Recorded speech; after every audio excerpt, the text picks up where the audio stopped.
Coming up on Murky Seb's Wild Underwater Adventures.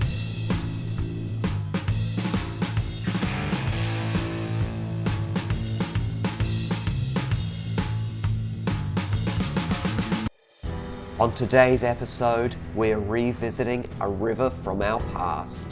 One that almost defeated us. We had to wade through some chest-deep, dark water in order to investigate what species call this river home. But there was one creature we had heard about but weren't able to find. And today, it's our mission to revisit this river and try to track down that mysterious creature that has eluded us for far too long. If you remember, we came here and made one of our very first episodes, but when we did, the creek was really low and the fish were really concentrated to lots of small pools, but it's been raining a lot recently, so all of the fish are distributed throughout the creek. And also, when we came in the past, it was before the breeding season, so now it's after the breeding season. We'll probably see lots of little baby fish in here as well. Let's check out what's underneath the water. But before we take a look under the water, let's first investigate the location we are going to today.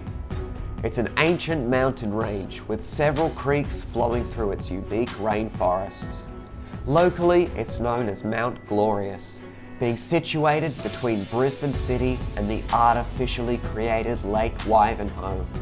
Lake Wivenhoe is over 200 square kilometres of fresh water. That's twice the amount of water as there is in the Sydney Harbour. Look at it off in the distance. Large proportions of the mountain range are national parks. Hopefully, this means the area will have the right conditions for our elusive creature to survive in. Come along as we drive the windy mountain roads and disappear off the unmarked trail that will lead us to the potential habitat of our mysterious armoured freshwater beast.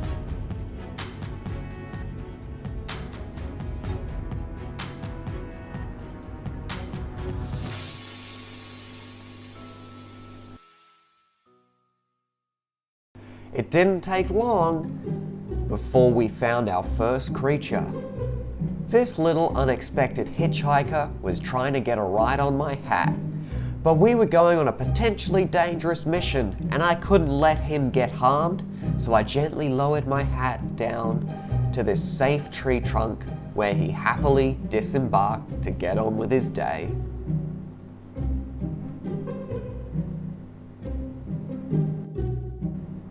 We decided to stop and investigate this first patch of water we came across and try to determine what condition the river was in. Immediately, we were greeted by these crimson spotted rainbow fish swimming in the fast-flowing, clear mountain stream. These fish are so beautiful. You can see why they got their name rainbow fish. Having vibrant green, red, yellow, blue, silver, and even black running along their slender bodies. The males are identified by their larger bodies and more vibrant colours when compared to the females.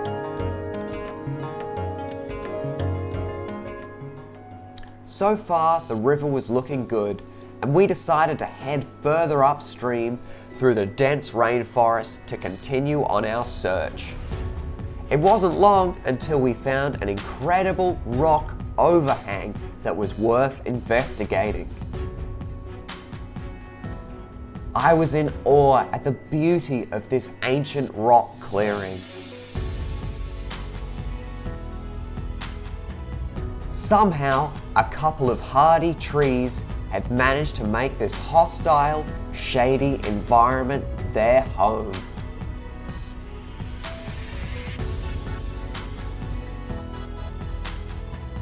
And on closer inspection of the shaded rock overhang, we noticed some very large brown stripy moths. They're hard to see because of how dark it was, but there were at least 20 of them living in this small space. The variation in colours along the rock wall was like a well-painted artwork. With vibrant green to dark red and white, there was no part of this area that didn't have something fascinating to see.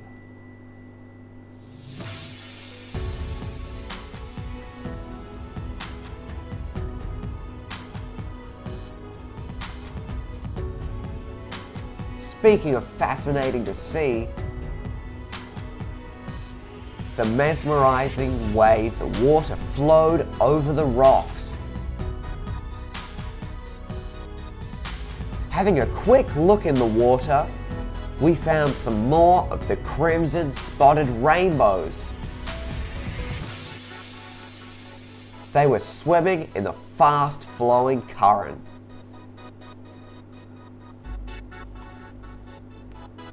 Aren't they beautiful little fish? Looking around the corner, I was once again awestruck, but this time by a wall covered in some of the most beautiful mosses and lichens we have ever seen. Somehow managing to survive on this harsh rock wall.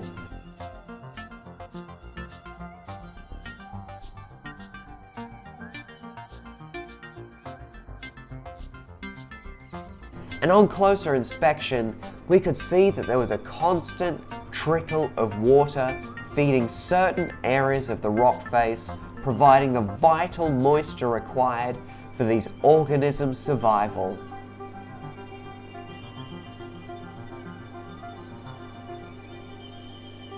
There were seemingly endless species thriving in this unlikely habitat. My favorite of all the species of mosses and lichens was this vibrant orange moss, which I had never seen before. It made such a beautiful contrast alongside the vibrant shades of green and white that make up this mystical arrangement of mosses and lichens. And there's a little praying mantis ready to strike at any prey unfortunate enough to cross its path. Let's take a look in this slower moving part of the creek. And this is an unfortunate sight. This poor little shrimp has been infected, potentially with a parasite called a horsehair worm. This causes that white discoloration and will eventually lead to the shrimp's death, at which point the parasite leaves the shrimp and starts its riverborne life cycle, in which it grows to over 40 centimeters long and lays its eggs, ready to infect more shrimp and the terrestrial insects that come to the river for a drink. But it wasn't all bad news, as there were also these beautiful baby native fish, which are an indicator the river is doing well, and also a good sign we still have hope of finding our mysterious crustacean. We think Mount Glorious is the ideal location to look in, because as you can see, it's mostly covered in dense forest with a few isolated pockets of water that the aquatic life will be confined to.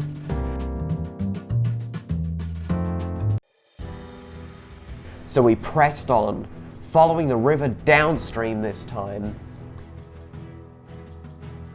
We came across fallen over trees,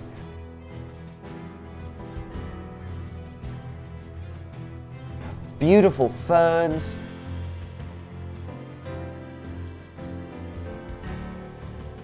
and the flowing clear water.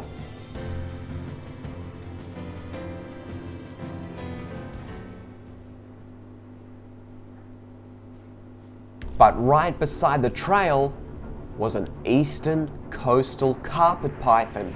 It kept so still, we couldn't be sure if it was alive or dead. It didn't move at all in all the time we were observing it. It looks as though it has a large bulge in its body, potentially from the last meal it ate.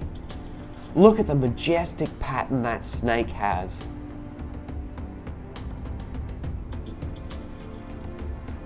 I think it's such a beautiful animal.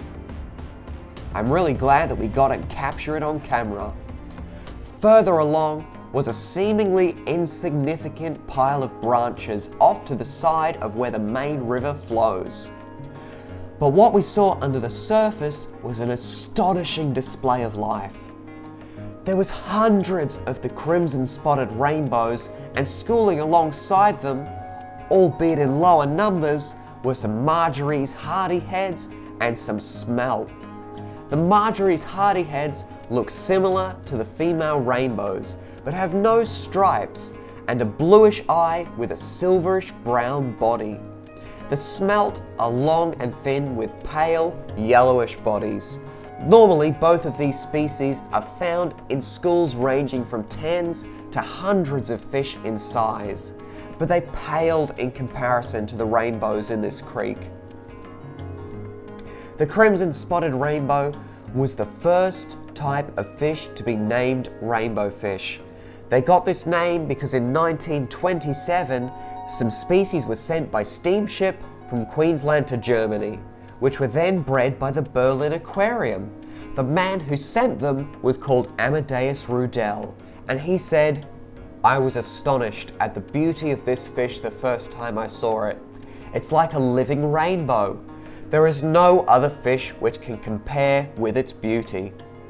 The crimson-spotted rainbow have a big difference between the males and females, with the males being very colourful and having a mix of blue, yellow, green, red, black and white on their large bodies, when compared to the much smaller females, which don't tend to have anywhere near as vibrant colours.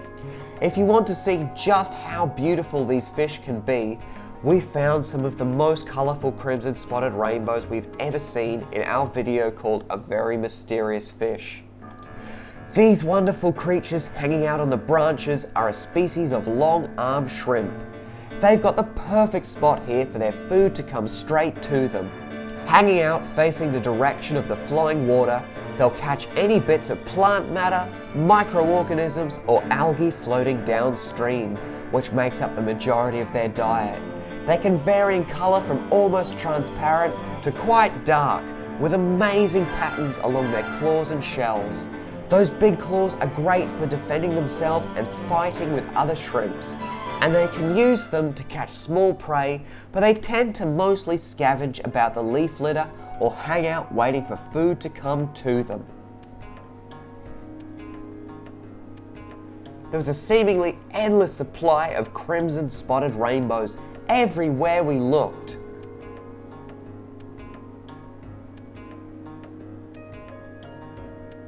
See if you can spot the difference between the rainbow fish and the Marjorie's hardyheads.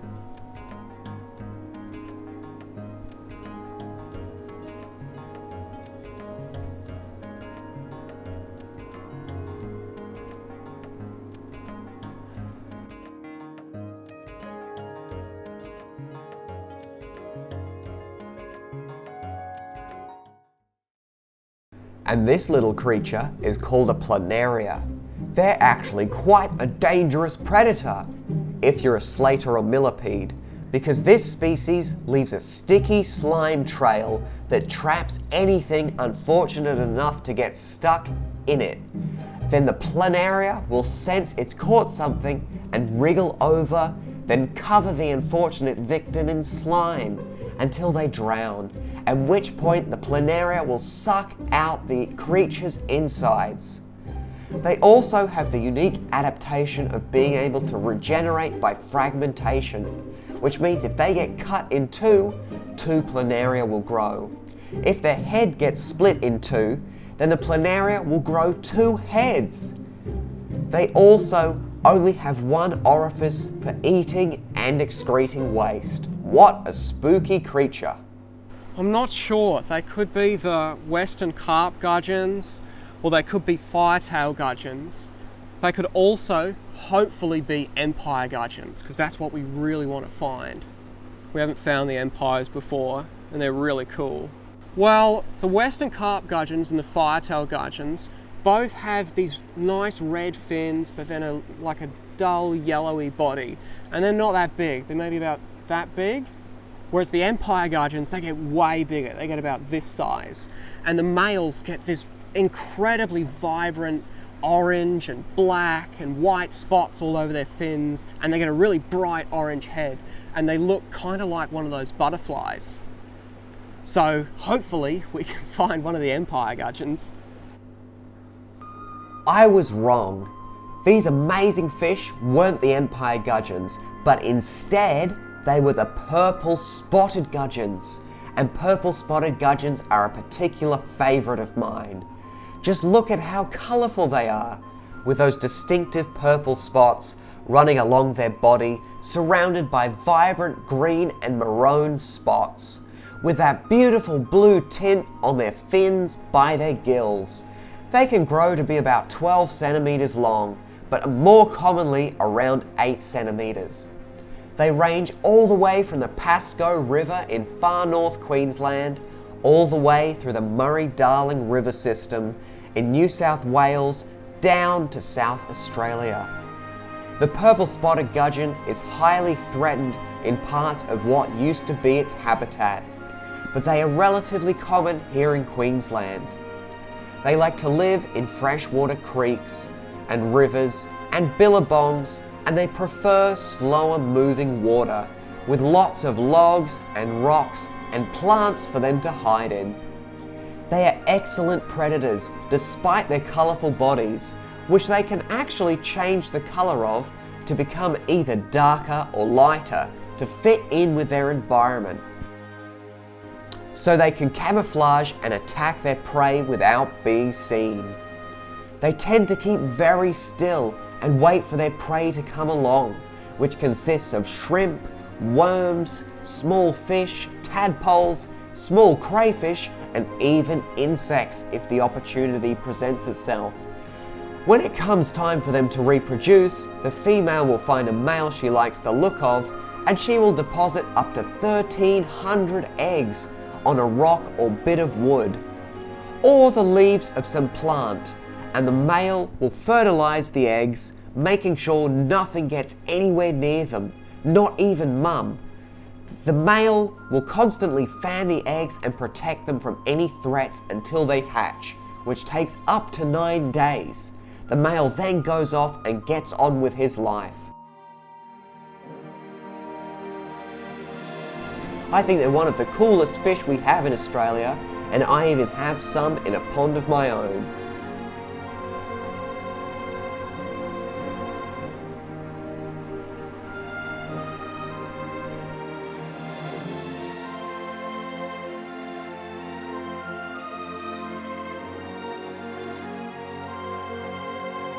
This one looks like they've had a bit of a fight, as you can see a scar on their lower jaw.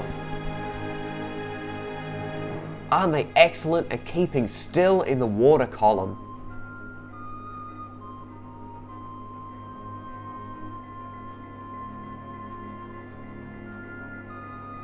And they're showing off those beautiful colours. Wow, what an amazing fish.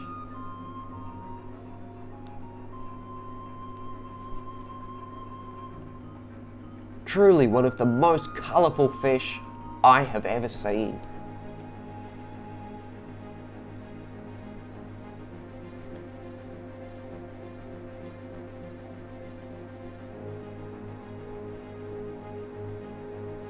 There's a few baby gudgeons.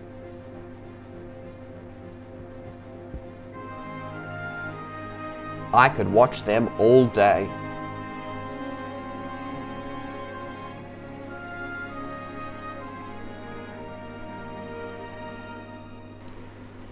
We have 3 main species of crayfish in Queensland. We've got the cherax, which some people know as a yabby.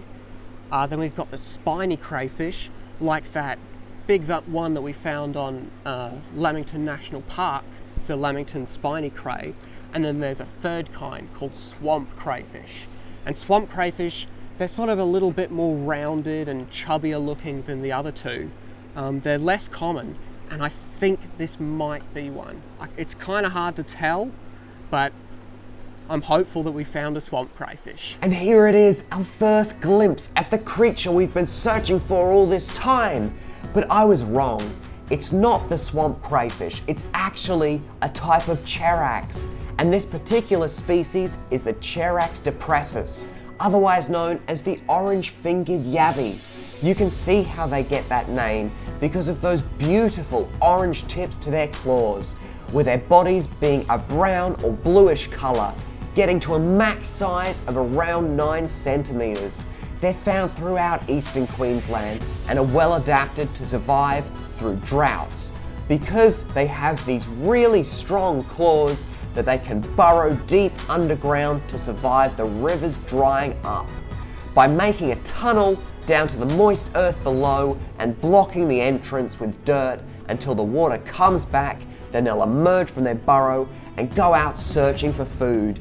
They're opportunistic, omnivorous scavengers, feeding mainly on decaying leaves and other plants, but also on animal matter, which they find while exploring the bottom of creeks. They're most active at night and like dark conditions.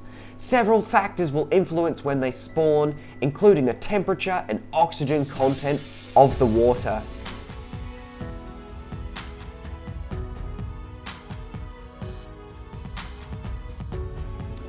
But that wasn't enough for us. We had to see if this river had any more secrets for us to discover.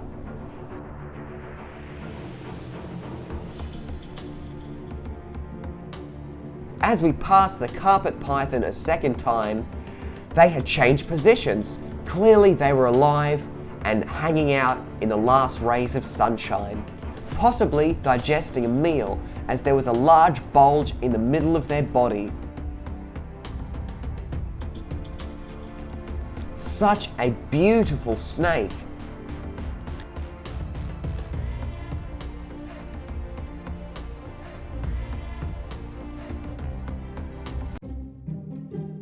And we were greeted by a stony creek frog.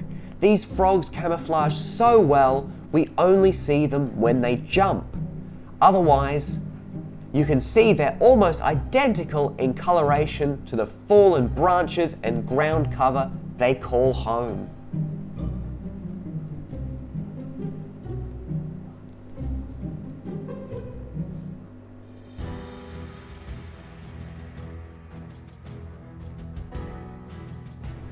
We'd had a very successful expedition so far, and our hopes were high that we could track down another orange-fingered yabby. So we pressed on further into the jungle, not knowing how lucky we were about to get.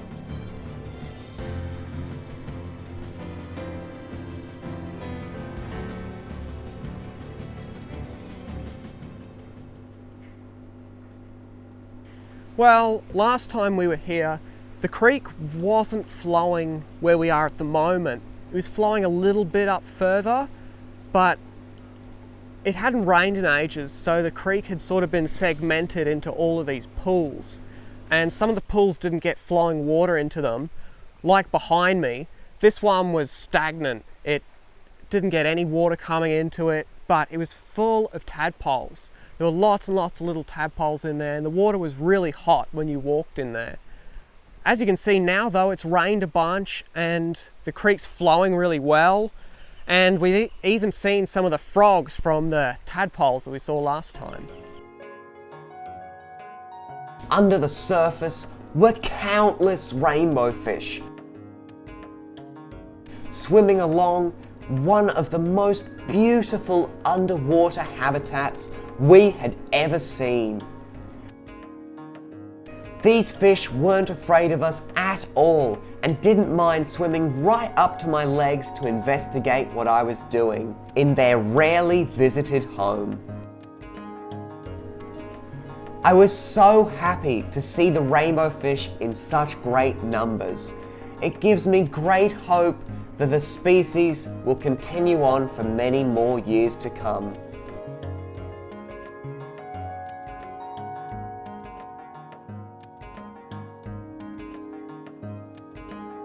Everywhere we looked were more rainbow fish than we could have ever imagined would ever live in one place.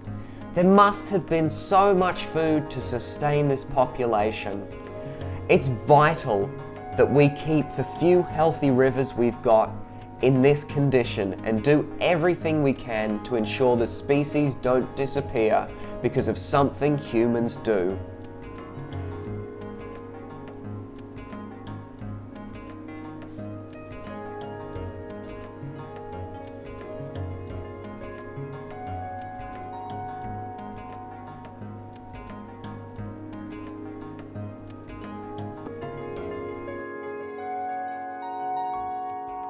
And here's another long-armed shrimp. Check out that color pattern and those enormous arms. This one has found some plant matter to feast on amongst the debris on the riverbed. Off they go to enjoy their meal. What a beautiful creature.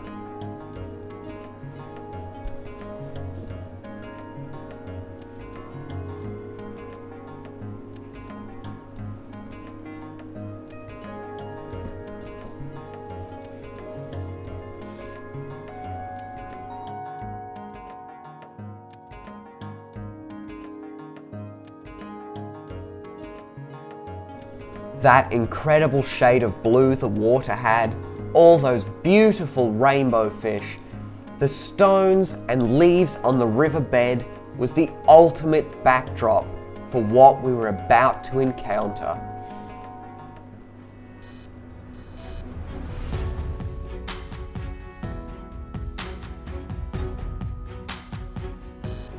And there was not one, but two of the orange-fingered yabbies, with just the little head and feelers of the second yabby poking out next to this big adult. This was the ultimate moment for us. All the physically demanding, perilous exploring of this creek and forest had finally paid off. We found the most beautiful examples of the orange-fingered yabbies we could possibly have hoped to find.